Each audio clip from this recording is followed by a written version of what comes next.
எல்லாருக்கும் வணக்கம். இது உங்க V3 மேன் சேனல். டிவிக்கு 2வது மாநில மாநாடு நேற்று பார்த்தீங்கன்னா தளபதி ஸ்பீச் பயங்கரமா இருந்துச்சு. மக்கள் அதிகமா வந்தாங்க. அப்படி இப்படின்னு ஊச்சாக்கணும். அப்புறம் நம்ம தளபதியுடைய ஃபேன்ஸ் நிறைய அலப்பறை பண்ணது, வழக்கம் போல சேர உடைச்சது. ஆனா தளபதி நிறைய விஷயங்கள் மாநாட்டுல நல்ல நல்ல விஷயங்கள் சொன்னது. அவர் சொன்ன விஷயங்கள் நிறைய விஷயங்கள் ஏத்துக்கப்படலாம். ஆனா கொஞ்ச நேரம் ஒரு சினிமா படம் பார்த்த மாதிரி ரொம்ப இன்ட்ரெஸ்டிங்கா சுவாரஸ்யமா நீட்டா ஒரு மாநில மாநாட 2.5 மணி நேரத்துல முடிச்சிருக்காரு நம்ம தளபதி அவர்கள். அதை பத்தி இன்னைக்கு நம்ம டீட்டெயிலா பார்க்கலாம். வாங்க வீடியோக்குள்ள போலாம். நாம் தமிழர் கட்சியினுடைய அண்ணன் சீமான் ஒரு 3 நாளைக்கு முன்னாடி தளபதி தளபதி தளபதி அப்படின்னு தளபதிங்கிறத தலைவலி அப்படின்னு தலைவிதின்னு கேக்குது. எதுக்குடா வந்தீங்க, என்னன்னா அவங்க சொல்லிங்க டிவிக்கேன்னு கத்துறாங்க. இப்படி இந்த மாதிரி பேசுனதை ஒரு மாதிரி நக்கல் பண்ணியிருந்தாரு. ஆனா அவர் நக்கல் பண்ண விஷயம் எந்த அளவுக்கு அப்படிங்கிறத நம்ம ஏத்துக்க முடியும். ஏன்னா ஒரு கட்சி தொண்டர்களையோ ஒரு கட்சி தலைவரையோ ஒரு கட்சியவோ நம்ம இழிவுபடுத்துற மாதிரி பேசுறது நம்ம ஏத்துக்க முடியாது.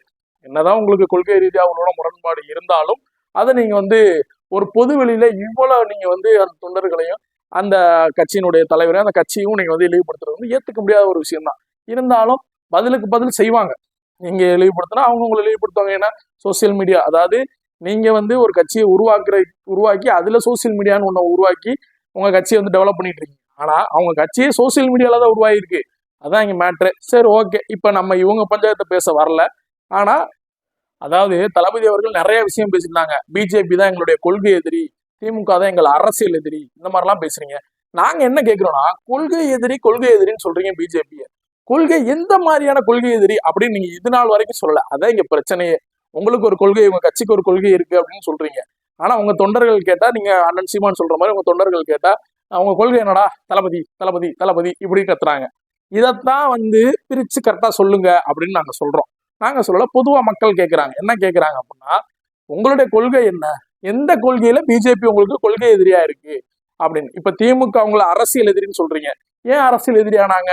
அவங்க ஊழல் பண்றாங்க, மக்களுக்கு நல்லது பண்ணல, நிறைய விஷயங்கள் இப்படி இருக்கு அப்படி இருக்கு நீங்க சொன்னீங்க. எல்லாம் ஓகே தான். ஐயா பிரதமர் நரேந்திர மோடி, மாண்புமிகு நரேந்திர மோடியை பார்த்து சில கேள்விகளை மக்கள் சார்பா வைக்கிறேன்னு சொன்னீங்க. அதுவே சரி, ஓகே, நீங்க வச்சீங்க. அதுக்காக நீங்க கேட்ட கேள்வி நியாயம்தான்.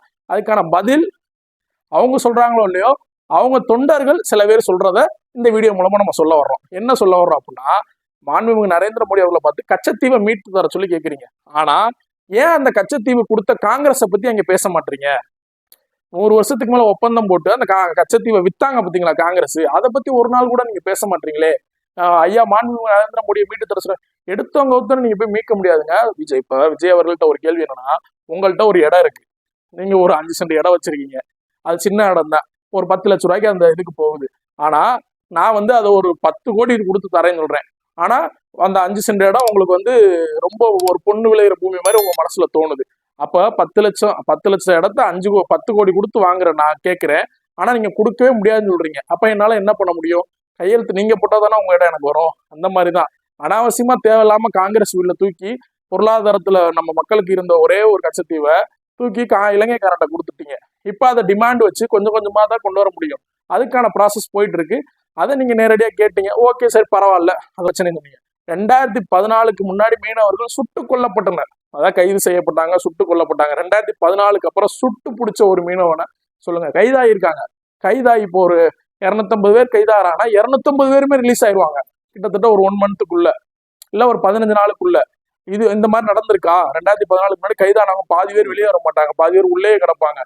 பல மீனவர்களை சுட்டு பிடிச்சிருக்காங்க. எல்லைக்குள்ள போகாட்டாலும் சுட்டு பிடிச்சி அட்டூழியம் பண்ணிக்கிட்டு இருந்தாங்க காங்கிரஸ் பீரியட்ல. ஆனா பிஜேபி பீரியட்ல அப்படி நடக்குதா? அதான் நீங்க பேச மாட்டீங்க, அதை நீங்க சொல்ல மாட்டீங்க. அதுவே ரொம்ப தப்பு தான். மீனவர்களை மொத்தம் மடை மாத்துற வேலையை விஜய் அவர்கள் பார்க்க வேணாங்கிறது தான் நாங்க சொல்ல வர்றோம். சரி, ஓகே, நீங்க மீனவர்களுக்காக குரல் கொடுங்க, பேசுங்க, ஓகே. நீட் தேர்வுல என்னதான் உங்களுடைய அரசியல் அறிவு செயல்படுதுன்னு எங்களுக்கு சத்தியமா தெரியல.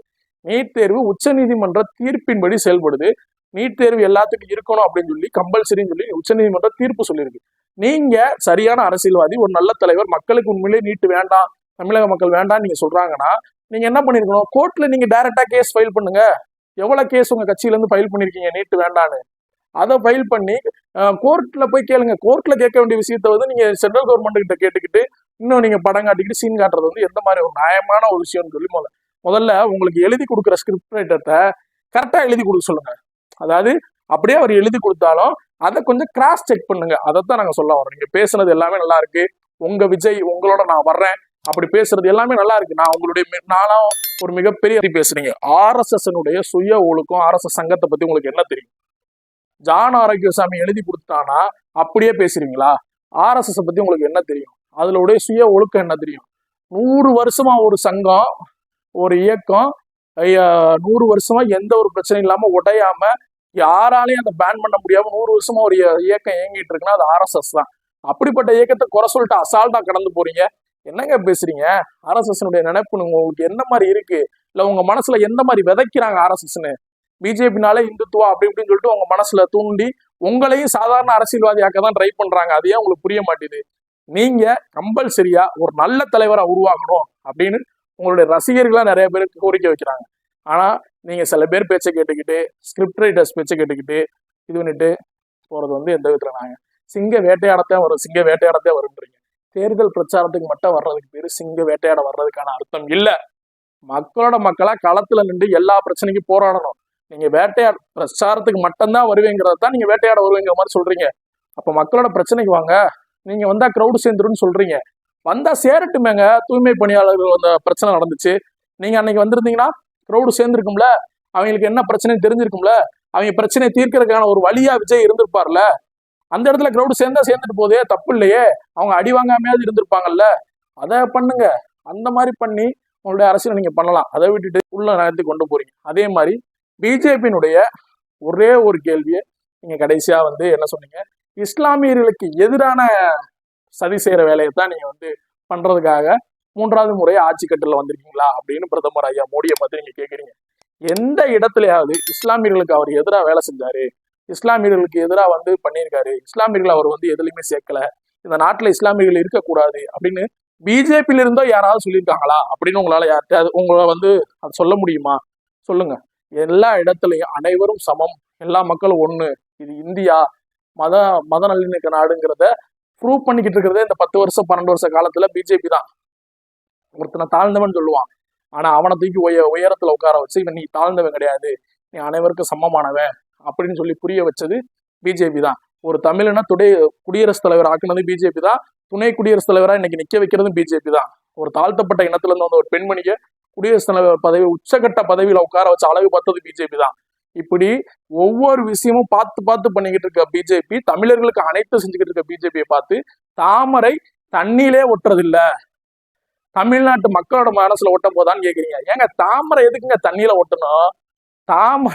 தாமரை தண்ணியில தாங்க இருக்கு. தண்ணியில இருந்தா தாமரையே வளருது. பூல ஒட்டலுங்கிறதுலாம் இங்க யாருமே கேட்க போறது இல்ல. வேற எங்க இருக்கு? அதை பார்க்கலையே நீங்க. வேற தரையில தாங்க இருக்கு, தண்ணிக்குள்ளதான் இருக்கு. அப்படி இருக்கும்போது தாமரை தண்ணிக்குள்ள இருக்க தாமரையை போய் தண்ணியில ஒட்டாதுன்னு எழுதி கொடுத்ததை மனப்பாடம் பண்ணி பேசாதீங்க விஜய் சார் அவர்களே. இதை புரிஞ்சுக்கங்க. தாமரை தண்ணியில ஒட்டுதோ இல்லையோ, தமிழ்நாட்டுல வளர்ந்து ரொம்ப நாளாச்சு. அண்ணாமலைன்னு ஒரு தலைவர் மூலமா தமிழ்நாட்டு மனசுல அனைத்து மக்கள் மனசுலயும் கொண்டு போய் அவர் சேர்த்தவர். உங்களை மாதிரி சினிமா மூலமா உங்க முகத்தை கொண்டு போய் உங்க அடையாளத்தை இது பண்ணல. இப்ப நீங்க சொல்றீங்களே, மதுரை கிழக்கு வேட்பாளர் விஜய், மதுரை மேற்கு வேட்பாளர் விஜய், சோழவந்தான் விஜய், அண்ணாநகர் விஜய், சோழிங்கநல்லூர் விஜய், இப்படி நீங்க பேசுறீங்களே, இந்த எல்லா இடத்துலயும் உங்க பேரை தடுத்து சொல்றதுக்கு உங்க கட்சியில ஒண்ணுமே இல்லை. அதைதான் நீங்களே ஓப்பனா ஒத்துக்கிட்டு போறீங்க. சரிங்களா? ஆனா பிஜேபிக்கு சொல்றதுக்கு நிறைய இருக்கு. இந்த நாடும் நாட்டு மக்களுக்காகவும் ஐயா பிரதமர் நரேந்திர மோடி அவர்களும் பிஜேபி நிறைய செஞ்சிருக்கு. அதை சொல்றதுக்கு நிறைய இருக்கு. அது அண்ணாமலை இந்த 4 வருஷ காலங்கள்ல சொல்லி புரிய வச்சதுனாலதான் இன்னைக்கு கிளை வரைக்கும் ஊர் கோடி வரைக்கும் அனைத்து மக்களும் பிஜேபி விரும்புறாங்க. விரும்பாத மக்கள் இருப்பாங்க. உங்க கட்சி எல்லாரும் ஏத்துக்கிறாங்களா? ஏன் 1 கோடி தொண்டர் ஆன்லைன்ல உங்களுக்கு பதிவு பண்ணான்னு சொன்னீங்க. ஒரு 10 லட்சம் பேர் நீங்க நீட்டுக்கு எதிராக கேஸ் ஃபைல் பண்ணி பாருங்களேன். கேஸ் ஃபைல் பண்ணி நீங்க கொண்டு போங்களேன். அப்படி உங்க மக்கள் உங்ககிட்ட கெஞ்சுறாங்க, நீட்டு வேணாம்னு சொல்லி சொல்றாங்க, அது உங்களுக்கு வருத்தமா இருக்குன்னா ஒரு 10 லட்சம் பேர் உங்க தொண்டர்களை வச்சு கேஸ் போடலாமே. உச்சநீதிமன்றம் தானே தீர்ப்பு கொடுத்துருக்கு நீட்டு இருக்கணும்னு. அந்த உச்சநீதிமன்றத்துல 10 லட்சம் பேர் கேஸ் போடுங்க. இத்தனை மக்கள் நாங்க வேணாம்னு சொல்றேன், எங்களுக்கு கொடுங்க அப்படின்னு சொல்லி கேளுங்க. ஒரு நாள் கூட அதை கேட்க மாட்டீங்க. சும்மா அதை பண்றேன் இதை பண்றேன்னு திமுக மாதிரி நீங்கள் வாய்ஸ் விடாது விட்டுட்டு போறதுக்கு நீங்க திமுகவாவே இருந்துருங்க. அதான் நாங்க சொல்றோம். அதான் நீங்க திரும்ப ஒரு விஷயம் சொல்றீங்க. 2026 போட்டி, ஒன்னு டிவிக்கே ஒன்னு டிஎம்கேன்னு சொல்றீங்க. போட்டி உங்க 2 பேருக்குங்கிறத தாண்டி நீங்க 2 பேரும் ஒரே கொள்கை, ஒரே விஷயம். அவர் ஒண்ணு பண்ணா நீங்க ஒண்ணு பண்ணுவீங்க. Uncle I am sorry uncle அப்படிலாம் பேசுறீங்க. எல்லாமே சரிதான், நல்லா இருக்கு. ஆனா மக்களுக்கு பயனுள்ள விஷயங்களை பேசுங்க. உண்மையை பொய்யா திரிக்க ட்ரை பண்ணாதீங்க. உங்களுடைய சினிமா கவர்ச்சியை வச்சு உண்மையை பொய்யா மாத்தாதீங்க. இதோட இதை நிப்பாட்டிக்கங்க. நல்லது பண்ணுங்க. ஒரு ரசிகரா உங்களை வரவேற்கிறோம். எல்லா இடத்துலயும் உங்களுக்கு சப்போர்ட் பண்றோம். ஆனா மன்னிக்கணும், உண்மையை பொய்யா ஸ்கிரிப்ட் ரைட்டர் ஜான் எழுதுறத வச்சுக்கிட்டு பேசாதீங்க. நீங்க ஒரு நல்ல தலைவர்.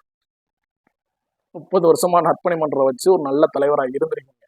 இன்னைக்கு அரசியல் தலைவராக மாறி எல்லாத்தையும் கேட்டு தெரிஞ்சு அலசி ஆராய்ஞ்சி சும்மா மொட்டையை எழுதி கொடுக்கறத வச்சு பாஜக கொள்கை எதிரி, திமுக அரசியல் எதிரின்னு பேசிக்கிறத விட்டுட்டு பாஜக என்ன பண்ணுச்சு, என்ன கெட்டது பண்ணுச்சு, என்ன நல்லது பண்ணியிருக்கு, இதெல்லாம் கேட்டு அனலைஸ் பண்ணிக்கிட்டு ஒரு முடிவுக்கு வாங்க. மிஸ்டர் தமிழக வெற்றி கழக விஜய் அவர்களே, இந்த வீடியோ இதோட முடிச்சுக்கிறோம். நன்றி, வணக்கம்.